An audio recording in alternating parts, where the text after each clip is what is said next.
Pejos Hazarika? Sir, এই বিষয়ে যদি মুখ্যমন্ত্ৰী ডাঙৰীয়া যেটো অসমত নাই মই পাৰ্লিয়ামেণ্টাৰী এফেয়াৰ্ছ মন্ত্ৰী নহয় তেখেতৰ হৈ মই এটা কথা ক'ব খুজো স্যাৰ যিকেজনে মাননীয় সাংসদ গৰাকীক আক্ৰমণ কৰিছে বা কৰা বুলি কোৱা হৈছে সেই ব্যক্তিগৰাকী স্যাৰ আইডেন্টিফাই হৈছে তেখেতলোকৰ নাম স্যাৰ হাৰুন জামতলা হৰেশ বছিৰ কাসেম ৰশিদুল আয়ুব লুটকিয়ৰ খালেক মজিবুৰ জাহাংগীৰ স্যাৰ তদন্তৰ প্ৰক্ৰিয়া চলি আছে তেখেতে মাননীয় এলপি ডাঙৰীয়া যেটো কৈছে হেতু সম্পূৰ্ণ সত্যৰ ওপৰত প্ৰতিষ্ঠিত নহয় যে অনুসূচনা নাই একো কৰা নাই তেনেকুৱা হোৱা নহয় অধ্যক্ষ ডাঙৰীয়া পুলিচে তদন্ত কৰি আছে মই ইতিমধ্যে নামকেইটা সদনত প্ৰকাশ কৰিলো এইজন ব্যক্তিক আইডেন্টিফাই কৰা হৈছে গতিকে নিশ্চয়কৈ তদন্ত প্ৰক্ৰিয়া ত্বৰান্বিত হ'ব আৰু দোষী সাব্যস্ত হলে তেখেতলোকৰ বিৰুদ্ধে শাস্তিৰ ব্যৱস্থা লোৱা হ'ব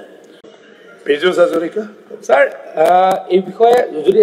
মুখ্যমন্ত্ৰী ডাঙৰীয়া যেটো অসমত নাই মই পাৰ্লিয়ামেণ্টাৰী এফেয়াৰ্ছ মন্ত্ৰী নহয় তেখেতৰ হৈ মই এটা কথা ক'ব খুজো স্যাৰ যিকেজনে মাননীয় সাংসদ গৰাকীক আক্ৰমণ কৰিছে বা কৰা বুলি কোৱা হৈছে সেই ব্যক্তিগৰাকী স্যাৰ আইডেন্টিফাই হৈছে তেখেতলোকৰ নাম স্যাৰ হাৰুন জামতলা হৰেশ বছিৰ কাসেম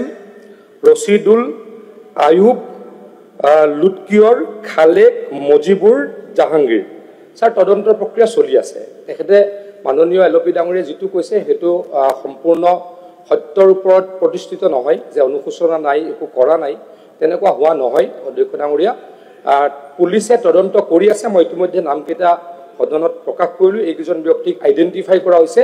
গতিকে নিশ্চয়কৈ তদন্ত প্ৰক্ৰিয়া ত্বৰান্বিত হ'ব আৰু দোষী সাব্যস্ত হলে তেখেতলোকৰ বিৰুদ্ধে শাস্তিৰ ব্যৱস্থা লোৱা হ'ব